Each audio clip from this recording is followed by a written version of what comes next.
Certainly since the Pelosi visit and China's response to that, we're seeing the erasure of the median line, the unofficial maritime boundary between China and Taiwan, that's just gone.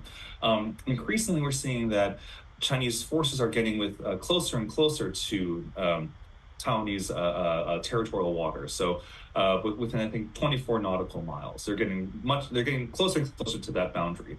And at some point, my concern is that this could lead to just accidental conflict.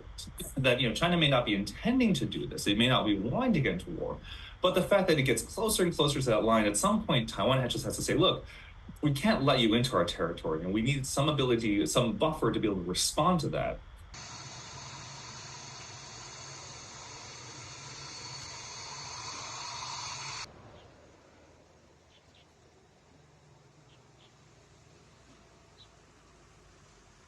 They're hoping to use gray zone operations in order to achieve capitulation by the Taiwanese, to demoralize the population, isolate them internationally, and essentially reinforce the idea that you don't control your country, we control the country.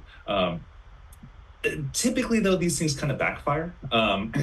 When these exercises happen, they tend to drive political support to the green side of Taiwanese politics. And I mean, just generally speaking, after Hong Kong in 2019, there's just no interest in Taiwan whatsoever for any kind of unification.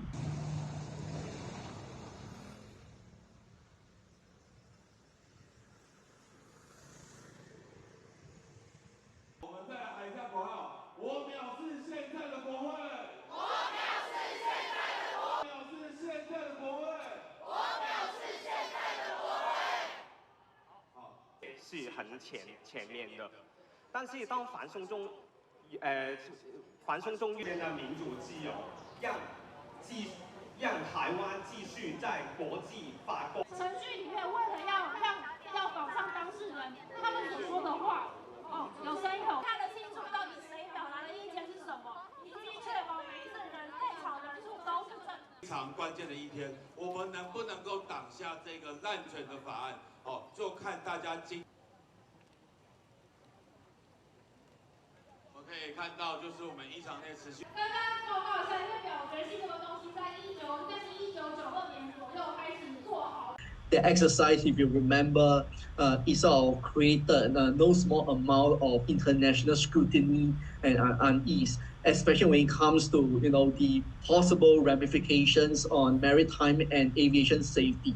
So I think that is probably one such concern. I mean, in a way, Beijing, while trying to saber rattle at Taiwan, is also appearing to be mindful of international repercussion. So that is very likely the sort of intention behind that. And some pointed out that the exercise has yet to involve live firing, so it might not have been the scale that would have been seen back in 2022.